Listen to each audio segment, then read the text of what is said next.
ஆண்டவராகிய இயேசு கிறிஸ்துவின் நாமத்தில் அன்பின் வாழ்த்துக்களை தெரிவித்துக் கொள்கிறேன். நற்குணம் என்பது வேறு, நன்னடத்தை என்பது வேறு. நிறைய பேருடைய வாழ்க்கையில நல்ல குணங்கள் இருந்திருக்கிறது. நல்ல நடத்தை இல்லாதனால நிறைய காரியத்தை இழந்து போய் வெறுமையாக்கப்பட்டவங்க நிறைய பேர் சரித்திரத்தில் உண்டு. அப்படிப்பட்ட ஒரு சில காரியங்களை தான் இன்றைக்கு நாம தியானிக்க போகிறோம். லேவியராகம புஸ்தகம் 19வது அதிகாரம் 2வது வசனத்துல ஆண்டவர் தெளிவாக மோசே மூலமாக சொல்லுகிறார், நீ இஸ்ரவேல் புத்திரரின் சபை அனைத்தோடும் சொல்ல வேண்டியது என்னவென்றால், உங்கள் தேவனாகிய கர்த்தராகிய நான் பரிசுத்தராய் இருக்கிறது போல நீங்களும் பரிசுத்தராய் இருங்கள் என்று சொல்லி ஒரு கட்டளையை கர்த்தர் கொடுக்கிறார். இன்றைக்கு ஒரு மனுஷன் பரிசுத்தத்தை காத்து கொள்ள வேண்டிய ஒரு கட்டாயத்துல இன்றைக்கு வாழ்ந்து கொண்டிருக்கிறோம். ஏன்னா நம்ம வாழ்கிற உலகம் படு மோசமான ஒரு உலகத்துல வாழ்ந்து கொண்டிருக்கிறோம். எல்லா இடத்திலும் பாவம் பெருகி இருக்கிறது. அப்ப இவ்வளவு பாவமான ஒரு உலகத்துல கர்த்தருடைய பிள்ளைகளாக வாழக்கூடிய நீங்களும் நானும் இந்த பரிசுத்தத்தை காத்து கொள்ள வேண்டியது மிக மிக அவசியமா இருக்கிறது. அதனால ஆண்டவர் சொல்லுகிறார், நான் பரிசுத்தராய் இருக்கிறது போல நீங்களும் பரிசுத்தராய் இருங்கள் என்று சொல்லி. ஒரு ஆணும் பெண்ணும் ஒரு ஜோடி ஒரு பெரிய ஒரு ஹோட்டல்ல சாப்பிடுவதற்காக கடந்து போகிறார்கள். 2 பேர் சாப்பிட்டு முடித்து விட்டு திரும்பவும் பார்சல் வாங்கி கொண்டு கடந்து தான் தங்கி இருக்கிற அறைக்கு செல்கிறார்கள். அந்த அறைக்கு போய் சரி திரும்பவும் அந்த ஆகாரத்தை, இரவு ஆகாரத்தை சாப்பிடலாம்னு சொல்லி எடுத்து பார்க்கும் பொழுது அதுக்கு சாப்பாடுல கட்டுக்கட்டாக பணம் அதிகமா இருக்கிறது. அதை பார்த்தோம்னா 2 பேரும் ஷாக் ஆயிட்டாங்க. திரும்பவும் அந்த பார்சல் அப்படியே தூக்கிட்டு வந்து அந்த ஹோட்டல் முதலாளி கிட்ட கொடுக்குறாங்க. ஐயா, இந்த மாதிரி நாங்க பார்சல் வாங்கிட்டு போனோம், அதுல சாப்பாடு இல்ல, திறந்து பார்த்தா ஃபுல்லா பணக்கட்டா இருக்குதுன்னு சொல்லி அந்த முதலாளி பார்த்துட்டு ரொம்ப அசந்து போயிடுறாரு. இந்த நாட்களில இப்படிப்பட்ட ஒரு உண்மை உள்ளவங்களா அப்படின்னு சொல்லி அவர் ரொம்ப நன்றி சொல்லிட்டு, ஐயா நீங்க செஞ்ச உதவி ரொம்ப பெருசு, ரொம்ப நன்றின்னு சொல்லி அவங்கள ரொம்ப புகழ்றாங்க. இப்படி புகழ்ந்து பேசிக்கொண்டிருக்கிற நேரத்துல அந்த இடத்துல ஒரு பத்திரிகை நிருபர் சாப்பிடுறதுக்காக ஹோட்டலுக்கு வந்திருக்கிறார். இது எல்லாம் கேட்ட உடனே அவருடைய இருதயத்துல ஒரு பூரிப்பாகி நேரம் அவர் வந்து சொல்றாரு, இவ்வளவு நல்லவங்களா இருக்கீங்களே, இந்த மாதிரி ஒரு உண்மையான குணம் உலகத்துல நம்ம பாக்குறது ரொம்ப கஷ்டம். ஏன்னா காசு பார்த்த உடனே எல்லாத்தையும் மறந்துட்டு ஓடுற இந்த உலகத்துல காசுன்னு சொல்லி இவ்வளவு கட்டுக்கட்டான பணத்தை திரும்ப கொண்டு வந்து கொடுத்துருக்கீங்களே, நீங்க 2 பேரும் ஜோடியா இல்லைங்க, உங்களை நாங்க போட்டோ எடுத்து நாங்க பத்திரிக்கையில போடுறோம்னு சொல்றாங்க. அவங்க 2 பேரும் இல்ல வேண்டாம் வேண்டாம்னு சொல்லி ரொம்ப மறுதளிச்சுட்டே இருக்கிறாங்க. அந்த ஹோட்டல் முதலாளி சொல்றாரு, இல்ல அந்த நல்ல குணத்தை மத்தவங்களை பார்த்து தெரிஞ்சுக்கிட்டுமே, அப்பதான் அவங்களே இப்படிப்பட்ட காரியத்தை செய்வாங்கன்னு சொல்லும் போது முடியவே முடியாதுன்னு மறுக்கிறாங்க. கடைசியில அந்த ஹோட்டல் முதலாளியால பொறுக்க முடியல, ஏன் வேணான்னு சொல்றீங்கன்னு சொல்லும் போது அவங்க 2 பேரும் தலை குனிந்தவர்களாக, நாங்க 2 பேரும் கணவன் மனைவி இல்லைன்னு சொல்லி சொல்றாங்க. இன்னைக்கு நிறைய பேருடைய வாழ்க்கை இப்படிப்பட்ட ஒரு நிலைமை தான். அவங்க 2 பேருக்குள்ள பாருங்க, நல்ல குணம் தான், காசு பார்த்தோம்னா கொடுக்கிற குணம் நல்ல குணம், ஆனால் நடத்தை சரியில்லாதவர்களா இருக்கிறார்கள். இன்றைக்கு வேதாகமத்துல அப்படிப்பட்ட ஒரு நபரைத்தான் நாம சிந்திக்க போகிறோம்.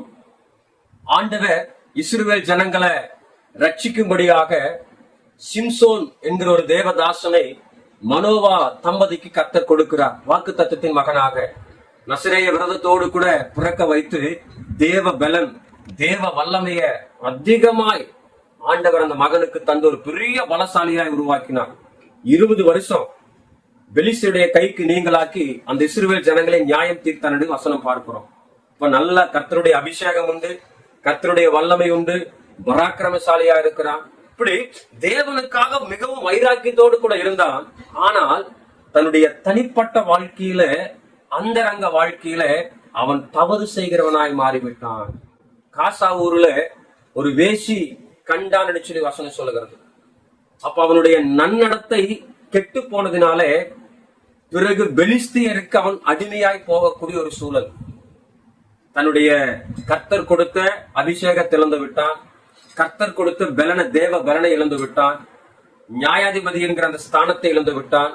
கடைசியாக தன் 2 கண்களையும் இழந்து 2 தூண்களுக்கு நடுவாக ஒரு வேடிக்கை பொருளாக நின்று கொண்டிருக்கிறான். கர்த்தருக்கா வைராக்கியமா இருந்தவன் தாங்க, ஆனா அவனுடைய தனிப்பட்ட வாழ்க்கையில நன்னடத்தை இல்லாததினால எல்லாவற்றையும் இழந்திருக்கிறான். இன்னைக்கு அநேகருடைய வாழ்க்கை இப்படிப்பட்ட வாழ்க்கை தான். ஊழியக்காரங்க நிறைய பேர் நல்ல குணமோடு இருக்கிறாங்க, விசுவாசிக்கு நிறைய பேர் நல்ல குணத்தோடு இருக்கிறாங்க. ஆனால் அந்தரங்க வாழ்க்கை எப்படிப்பட்ட வாழ்க்கை? வெளியே மற்றவங்க பார்க்கும்போது நல்ல வார்த்தைகளை பேசுறோம், ஆனா மற்றவங்க பார்க்காத நேரத்துல நம்முடைய வார்த்தை இப்படிப்பட்ட வார்த்தை. மற்றவங்க பார்க்கும் பொழுது நல்ல காரியங்களை செய்கிறோம், ஆனா மற்றவங்க பார்க்காத அந்த ரங்கத்துல நம்ம எந்த காரியத்தை செய்து கொண்டிருக்கிறோம்? நிறைய நேரம் அந்த ரங்கத்துல தேவனுக்கு பிரியமில்லாத காரியத்தை நம்ம செய்து கொண்டிருக்கிறோம். வெளிப்படையான குணங்கள் நற்குணங்களா இருக்கிறது, ஆனால் நடத்தையோ தேவனுக்கு பிரியமில்லாதவைகளா இருக்கிறது. அதனால சிம்சோனை போல அபிஷேகத்தை இழந்து, ஆசீர்வாதத்தை இழந்து, சந்தோஷத்தை இழந்து, சமாதானத்தை இழந்து, எல்லாவற்றையும் இழந்து ஒரு வேடிக்கை பொருளாக இன்றைக்கும் நிறைய பேருடைய குடும்பங்கள், வாழ்க்கை, ஊழியம் காணப்பட்டு கொண்டிருக்கிறது. இதை கேட்டுக்கொண்டிருக்கிற அன்பான தேவனுடைய பிள்ளைகளை, கர்த்தர் பரிசுத்தராயிருக்கிறார். குணம் மாத்திரம் நல்ல குணமாய் இருந்தால் போதாது, நம்முடைய நடத்தை, அந்தரங்க நடத்தை பரிசுத்தம் உள்ளதா இருக்க வேண்டும். ஒருவேளை இதுக்கு வழி இல்லையா, நம்ம இப்படி மாறிட்டுமே, திரும்பவும் நமக்கு வாய்ப்பு இல்லையான்னு சொல்லி யோசிக்கலாம். ஆனா சிம்சோனுடைய வாழ்க்கையிலையும் கர்த்தர் ஒரு வாய்ப்பை கொடுக்கிறார். 2 கண்களையும் இழந்து 2 தூண்களுக்கு நடுவே சங்கிலிகளால் கட்டப்பட்ட நிலைமையில் இருக்கும்போது சிம்சோன் ஒரு ஜெபத்தை ஏறெடுக்கிற, ஆண்டவரே, என் கண்களை இழந்ததற்கு ஈடாக இந்த பெலிஸ்தேருக்கு நான் ஒரு நீதி செய்யும்படி என் மேல நீங்க கிருபை காட்டுங்க. இந்த ஒரு விஷயம் மாத்திரம் எனக்கு பலன் கொடுங்க. என் ஜீவன் போனாலும் பரவாயில்ல, ஒரு முறை எனக்கு உதவி செய்யுங்கன்னு சொல்லி தேவனிடத்துல மன்னிப்புக்காக மன்றாடினார். கர்த்தர் சிம்சோன் ஜெபத்தை கேட்டார், அவன் பாவத்தை மன்னித்தார். திரும்பவும் தேவ பலன், அந்த வல்லமைய கர்த்தர் கொடுத்து பெலிஸ்தியர்கள் அத்தனை பேரோடு கூட தன் ஜீவனும் மாண்டு போனவனாக மறுத்து போனான். ஆனா எபிரேயர் புஸ்தகத்துல விசுவாச வீரர்கள் வரலாற்றில கர்த்தர் சிம்சோனுடைய பெயரை எழுதி வைத்திருக்கிறார்.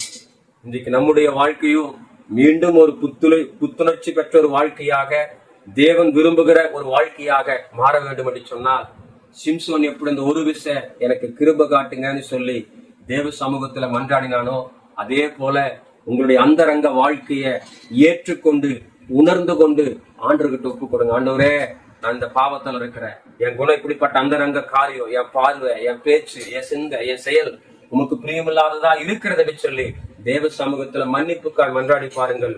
கல்வாரி சிலுவையில ரத்தத்தை சிந்தின ஆண்டவர் நம்முடைய பாவத்தை கழுவி நம்மை பரிசுத்தமாக்கி ஒரு புது வாழ்க்கைய கர்த்தர் தந்து புது பலனோடு கூட எழுப்பி பிரகாசிக்க செய்வார். ஆகவே குணங்களில மாத்திரமல்ல, நடத்தையிலும் பரிசுத்தமாயிருங்கள். புதிய ஏற்பாட்டு அழகா கர்த்தருடைய வார்த்தை சொல்லுது, உங்களை அழைத்தவர் பரிசுத்தராய் இருக்கிறது போல உங்கள் நடத்தைகள் எல்லாவற்றிலேயும்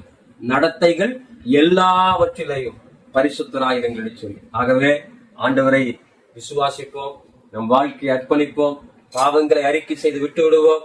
பரிசுத்தமாய் வாழ்வதற்குரிய பலனை கர்த்தர் நமக்கு தருவார். நடத்தையில பரிசுத்தமாயிருப்போம், எல்லாவற்றிலும் பரிசுத்தமாயிருந்து தேவநாமத்தை மகிமைப்படுத்துவோம். God bless you.